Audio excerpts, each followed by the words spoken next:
Hi, my name is Tassia Owen, and I work with Globe Observer, and I'm also a Girl Scout troop leader. And I work here with the Girl Scouts of Oregon, Southwest Washington, doing some citizen science projects and contributing to the Think Like a Citizen Scientist journey.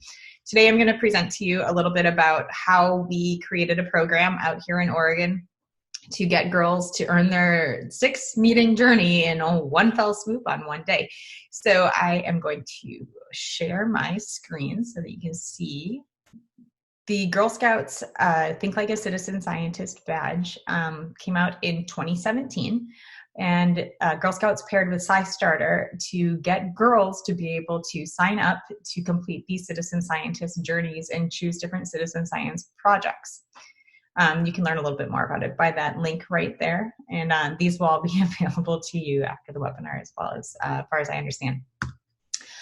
So Globe Observer, I like to say by its nature, is perfect for Girl Scouts because Girl Scouts is girl-led, which means the girls need to be able to choose their interests and follow through on them. So Globe Observer currently has the 4 different citizen science projects to choose from: trees, clouds, land cover, and the mosquito habitat mapper. We also occasionally have the Eclipse program available as well when there is an eclipse nearby. So the journey was added as part of a larger STEM initiative with Girl Scouts. There's 23 badges that were added from different areas of STEM. And journeys are much more complicated than your typical badges that the girls would earn. They also have a take action component. So you can see over there with the patches, that's the Think Like a Citizen Scientist patch that they would earn for their vests or their sash. And then they also get the take action component when they've completed those steps of the journey. And like I said earlier, it takes place over 6 different meetings, but we set out to create a program where they could complete the journey in one day. So journeys typically take place in 6 meetings that have specific tasks and then content associated with them. The first meeting is learning your observation skills.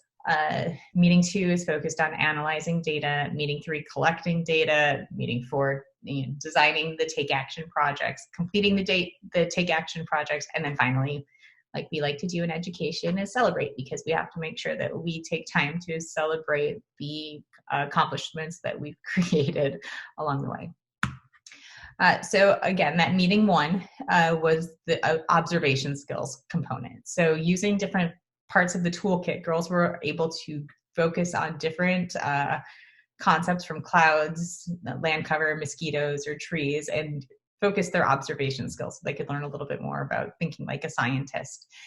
And they also were able to do a little bit of engineering skills, thinking about how they might catch mosquitoes or the mosquito larvae using the mosquito habitat trap that you can see in the top right corner. Some of the girls created Lego landscapes and then used a camera like a satellite to be able to see different views. So the straight on view where you'd get the 3 dimensions, and then the straight down view, which we call nadir in the satellite world, which would be flat, but you could see the different features or the different colors that you might see. So girls were able to use these observation skills and really hone in on them, and then also be exposed to the different protocols that Globe Observer offers, so that they could potentially choose which avenue they wanted to continue on in their citizen scientist journeys. So I combined the collect and analyze data, the meetings 2 and 3, into one meeting, where they are able to go out with a scavenger hunt initially to be able to, using the cloud identification chart and then the land cover tool as well that they had with them. They were laminated because it was raining, as you can tell, to go and identify these different types of clouds and different types of land cover features that they might see. They also were able to find a few mosquito habitats, as you can imagine, with all the rain and puddles that were around. And they weren't able actually to do the tree height yet because it had not been, it had actually just come out the week that this program was run last year. So now doing it, I would love to be able to send them out with phones with an adult or if they're 13 or older with their own phones or tablets, if they have them, to be able to go and take that or collect that data as well. So doing that, they went out, they collected the data. We actually went back and had them chart for different sites what kind of land cover they saw or what kind of cloud cover they saw. And as you can see, it's the Pacific Northwest. We have one type of cloud cover in the winter. It's always raining and it's always a giant blanket of clouds. So we've always got those nimbostratus clouds far and far and wide. So moving forward, we put different pictures up on these different posts that had the coordinates written on them as well, because we didn't have a cell phone signal where we were at, and anything that pulls off the Wi-Fi tower for or the Wi-Fi router for GPS just pulls from wherever that router is located, which isn't very helpful when you're looking at at least a couple acre property. So we had those coordinates posted, which I highly recommend because they can manually input them. We also had these posts where they were able to go and identify those different types of clouds as well. And since they did get some differing opinions on them, we were able to show how it's important to have multiple data points so that you can come up with the average, which is probably the most likely answer. So we talked a little bit about outliers and how science is collected and analyzed. And while they were doing that, they got to go out and use the app to actually collect that data as well. So they used all of the different protocols to be able to collect that data and then record it on their scavenger hunt sheets as well. And then, of course, the Take Action project is probably one of the most important parts. After going and learning how to use the app, they were able to come back and talk to some subject matter experts. So you could find people in your own community, people from universities or from different companies. Even some librarians are very knowledgeable about a lot of these things.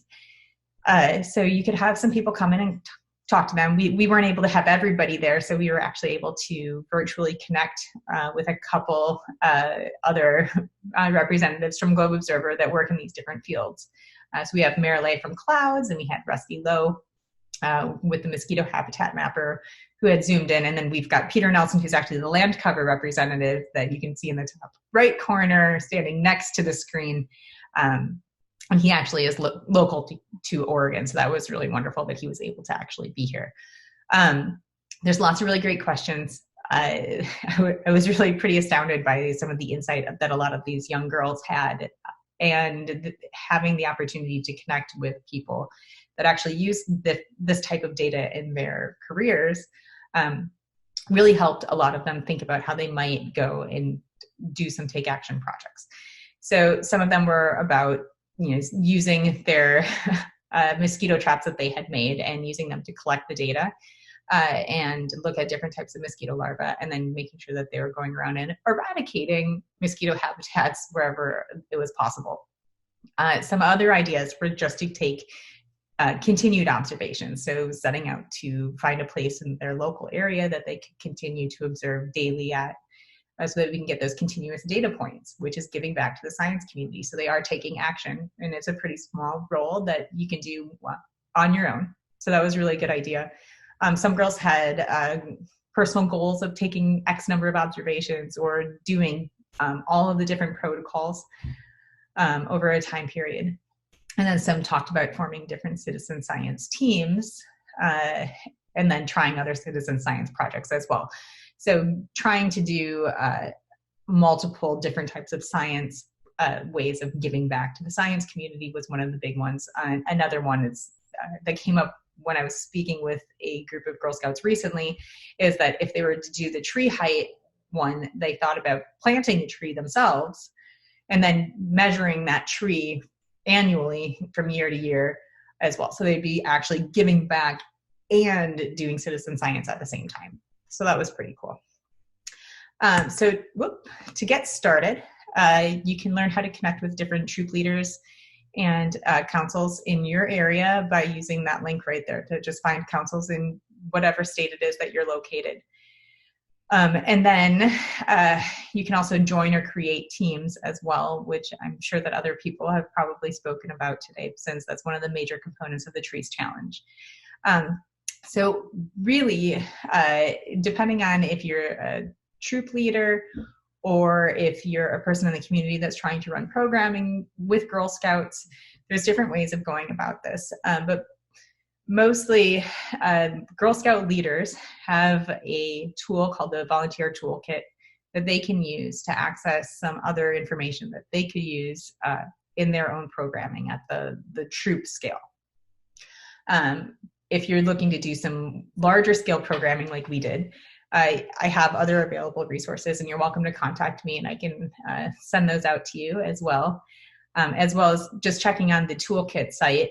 Can give a lot of the different activities that we pursued out here.